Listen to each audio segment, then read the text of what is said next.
Qu'est-ce que vous voulez? Il y a des enfants qui aiment jouer au basket ou au foot. Le passe-temps de Jeffrey, c'est de tuer des animaux et de les enterrer. Chacun son truc.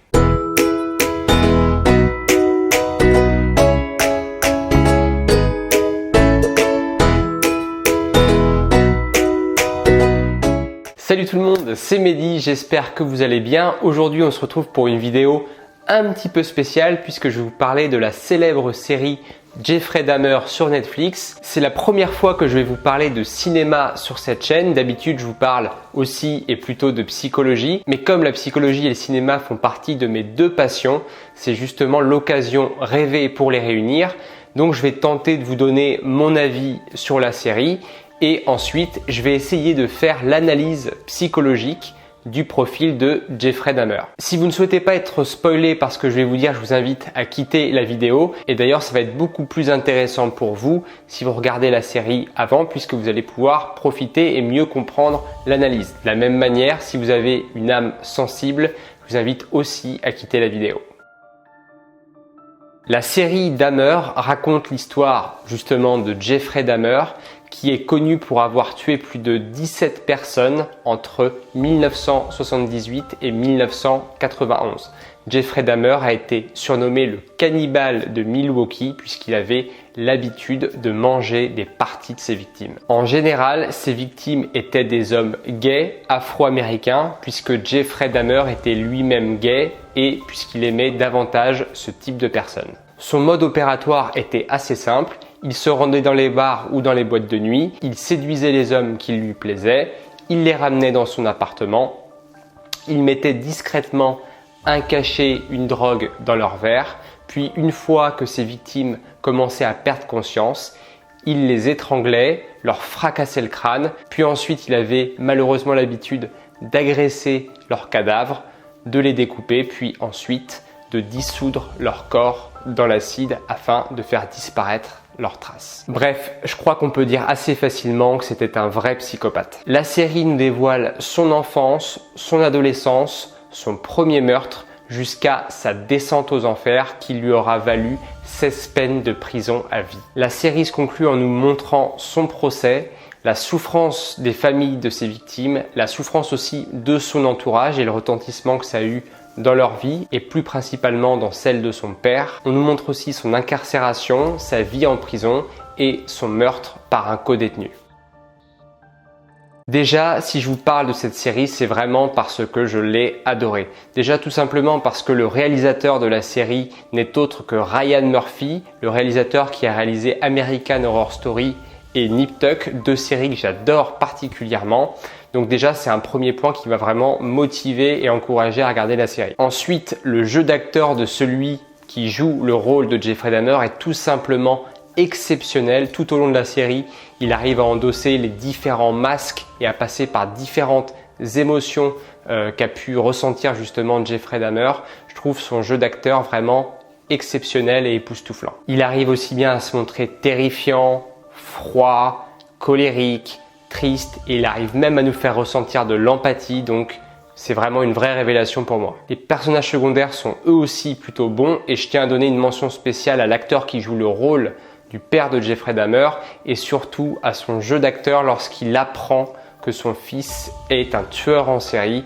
C'est une scène qui m'a particulièrement marqué. Au niveau de l'ambiance, là aussi c'est très bon, que ça soit au niveau de la musique, des décors, de l'image, de la réalisation, tout ça combiné au jeu d'acteur recrée vraiment une ambiance qui doit à mon avis être très proche de la réalité des victimes qui ont malheureusement succombé à la frénésie et à la fureur de Jeffrey Dahmer. Tellement l'ambiance est bien retranscrite, on arrive à ressentir la puanteur de l'appartement de Jeffrey Dahmer puisque je vous rappelle qu'il dissolvait ses victimes dans de l'acide au sein de son propre appartement. Au niveau du rythme, c'est là où éventuellement on pourrait émettre quelques critiques puisque c'est vrai que la série a un rythme assez lent puisque le réalisateur prend le temps de poser le décor, l'histoire des personnages et leur psychologie. Moi personnellement, ça m'a pas dérangé, mais c'est vrai que pour les personnes qui aiment un rythme assez soutenu, eh bien quelques épisodes peuvent paraître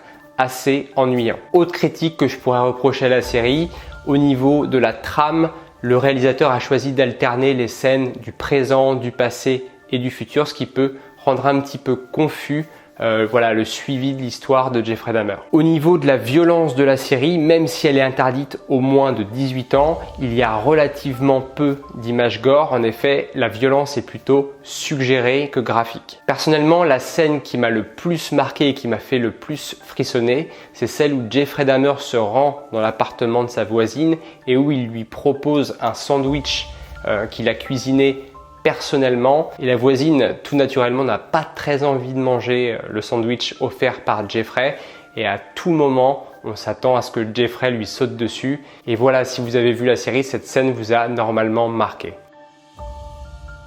Je vous l'avais promis en début de vidéo, je vais essayer de me donner le challenge de faire l'analyse psychologique du profil de Jeffrey Dahmer, mais avant ça, je voudrais dire 2 ou 3 petites choses. Premièrement, ce n'est pas parce que j'essaye de trouver des causes à son comportement que je justifie ses actes, bien loin de là. Deuxièmement, je ne suis pas expert en criminologie ni en psychopathie, je vais juste donner mon avis de psychologue. C'est pourquoi je vais essayer de faire simplement des hypothèses, et tout ce que je dirai à partir de maintenant ne représente que ma réalité et n'est en aucun cas la réalité, puisque je ne connais pas Jeffrey Dahmer et je ne connais pas non plus parfaitement son histoire. Troisième et dernier point, je ne suis pas un expert de Jeffrey Dahmer.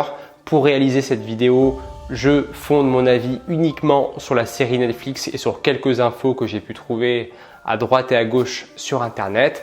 Donc pour les experts de Jeffrey Dahmer, si je fais quelques imprécisions, n'hésitez pas à me le dire dans les commentaires. Voilà, ça me permettra toujours d'en savoir un petit peu plus. Pour rentrer dans le vif du sujet, voici concrètement ce qui est reproché à Jeffrey Dahmer. Il aurait commis en tout plus de 17 victimes qu'il aurait étranglé ou alors à qui il aurait fracassé le crâne. Si ça s'arrêtait là, encore, ça ne serait pas une histoire si exceptionnelle que ça. Non, ce qui a marqué en fait le personnage de Jeffrey Dahmer et ce qui l'a fait entrer dans l'histoire des tueurs en série, c'est tout ce qu'il faisait subir à ses victimes après. Une fois ces victimes mortes, Jeffrey Dahmer avait pour habitude d'avoir des relations sexuelles avec leurs cadavres. C'est ce que l'on appelle de la nécrophilie. Lorsqu'il ne s'arrêtait pas là, il avait aussi l'habitude de manger des parties du corps de ses victimes, et il pouvait lui arriver aussi de boire leur sang. Si vous n'avez pas encore vomi, vous pouvez continuer la vidéo. Ensuite, Dahmer avait pour habitude de découper le corps de ses victimes, puis d'entreposer des parties de leur corps ou leur tête dans son réfrigérateur, et les crânes des cadavres étaient peints en gris pour qu'il puisse les exposer à la vue de tous dans son appartement comme des trophées. Enfin, il est même allé jusqu'à percer des trous dans le crâne de ses victimes pour essayer de leur verser de l'acide par les trous qu'il avait percés afin de les transformer en zombies. Bon, inutile de vous dire que ces expériences n'ont pas très bien marché. Vous l'avez compris, on a affaire à un réel psychopathe, et si vous voulez en savoir plus sur la psychopathie ou sur la personnalité antisociale, je vous invite à voir la vidéo que j'ai faite sur le sujet. Mais du coup, vous vous demandez comment une personne peut en arriver là à commettre des actes aussi monstrueux. Eh bien, comme très souvent, pour essayer de comprendre la psychologie d'une personne, il faut essayer de se replonger dans son enfance et dans son adolescence. Jeffrey Dahmer est né en 1960 dans la ville de Milwaukee avec son frère David, et il a grandi chez son père et chez sa mère. Donc il a eu une enfance, si on regarde uniquement ces éléments-là, tout à fait classiques. Malheureusement, si on entre un petit peu dans les détails, c'est là que ça se gâte. En effet, sa mère, suite à la grossesse de Jeffrey, est tombé dans une dépression très sévère. Il est arrivé régulièrement à Jeffrey de voir sa mère inerte sur le lit avec tout un tas de médicaments autour, donc ce qui a pu réellement l'impacter et le traumatiser. Quant à son père, il est chimiste, il est relativement peu présent à la maison, et lorsqu'il rentre, il a pour habitude de se disputer violemment avec sa femme. Il semble plutôt très colérique, et quand les disputes tourne mal, il a pour habitude de partir quelques jours de la maison sans forcément dire où il va ni quand il va rentrer. Quant à Jeffrey, c'est un enfant plutôt introverti, il n'a pas tellement beaucoup d'amis à l'école et lorsqu'il a du temps libre, il ramasse des animaux morts avec son père qui lui apprend la taxidermie, à savoir l'art de dépecer les animaux, d'enlever leurs viscères pour ensuite les empailler afin de les conserver. Jeffrey a d'ailleurs plutôt une très bonne relation avec son père et il semble apprécier ces moments passés en sa compagnie. Par la suite, Jeffrey commence à tuer des animaux, il empoisonne par exemple des poissons et il les enterre dans un cimetière qu'il a consacré à la dépouille des animaux qu'il tue. Qu'est-ce que vous voulez? Il y a des enfants qui aiment jouer au basket ou au foot. Le passe-temps de Jeffrey, c'est de tuer des animaux et de les enterrer. Chacun son truc. À l'âge de 8 ans, il déménage, puis il découvre son homosexualité à la puberté. Il se met alors à boire beaucoup d'alcool jusqu'à apporter de l'alcool et à le boire dans son lycée. En 1978, ses parents divorcent et cet événement marque un tournant concernant la construction de la personnalité de Jeffrey puisqu'il est laissé tout seul dans la maison de son père et c'est lors de cette année qu'il commet son premier meurtre. Jeffrey s'était arrêté pour prendre un autostoppeur. Il l'amène chez lui pour faire un petit peu de musculation et pour boire quelques verres.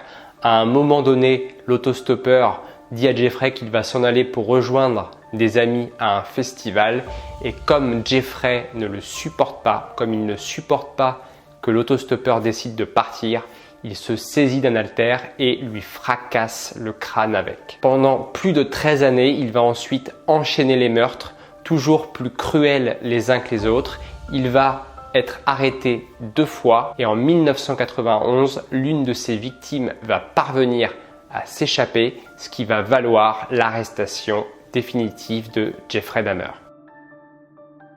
L'hypothèse majeure à retenir selon moi pour expliquer les comportements monstrueux de Jeffrey Dahmer est son angoisse d'abandon. Sa peur de l'abandon s'est formée selon moi à partir de plusieurs événements qui ont cristallisé cette angoisse. Il y a notamment les fois où il découvrait sa mère quasi morte sur le lit, les nombreuses fois où son père a quitté la maison sans dire quand est-ce qu'il revenait, puis finalement le divorce, la séparation de ses parents où Jeffrey s'est retrouvé une fois de plus complètement seul. Tout ça, à mon avis, a créé un fort sentiment d'instabilité chez Jeffrey puisqu'il était incapable de prédire la présence auprès de lui de ses parents. Rendez-vous bien compte, du jour au lendemain, étant enfant, il pouvait retrouver sa mère morte ou alors son père qui avait quitté la maison mystérieusement. Dans son esprit, ça a dû créer un schéma d'abandon très puissant qui a dû installer la croyance que les personnes importantes pour lui finiront de toute manière par le quitter. Il a dû se dire, si mes parents qui sont censés m'aimer, rester auprès de moi et me protéger finissent par m'abandonner, alors comment des personnes que je ne connais pas, comment des inconnus pourraient rester auprès de moi? Et vous l'avez compris, cela n'explique pas tout puisque toutes les personnes qui ont souffert de l'abandon ne finissent pas par être des tueurs en série, bien évidemment. Je pense en effet que son père a une très grande part de responsabilité concernant ce qui est arrivé à Jeffrey au niveau de la construction de sa personnalité. À un moment dans la série, le père de Jeffrey Dahmer avoue avoir eu lui aussi lorsqu'il était plus jeune des pensées obscènes et des envies de meurtre qu'il a réussi à réfréner. On pourrait alors suspecter que Jeffrey Dahmer a hérité génétiquement du gène de la psychopathie appelé MAO-A. Ce gène, lorsqu'il est présent, diminuerait fortement l'empathie et augmenterait à l'inverse l'impulsivité, ce qui augmente le risque de comportements agressifs et violents. Deuxièmement, je pense que le père de Jeffrey Dahmer n'aurait pas dû apprendre à son fils, du moins aussi jeune, la taxidermie. Malheureusement, comme Jeffrey se sentait assez seul à cet âge-là, il a sans doute dû associer cette pratique, les viscères des animaux, la mort à une relation affective avec son père. Jeffrey Dahmer avouera même par la suite que les viscères lui provoquent, lui suscitent un fort désir sexuel. L'autre piste que je vois aussi et qui concerne davantage sa mère est le fait qu'elle a pris de nombreux médicaments au cours de sa grossesse, ce qui a pu ou ce qui aurait pu affecter effectivement le développement neurologique de Dahmer. En plus de ça, on peut aussi ajouter le tempérament plutôt introverti de Jeffrey, ce qui ne lui a pas facilité le maintien et la construction de relations sociales avec d'autres personnes. Donc pour émettre un diagnostic, je pense que Jeffrey Dahmer est atteint d'un trouble de la personnalité antisociale ou psychopathique. Ce diagnostic est à mon avis expliqué par les différents facteurs que je viens de vous exposer. Et maintenant, ce qu'il est important de savoir, c'est que les personnes qui souffrent de l'abandon réagissent et se comportent en général de 3 manières différentes. Soit elles ont l'habitude de choisir des personnes qui sont plutôt instables, puisque ce type de relation reproduit finalement le schéma affectif qu'ils ont connu durant l'enfance ou alors l'adolescence.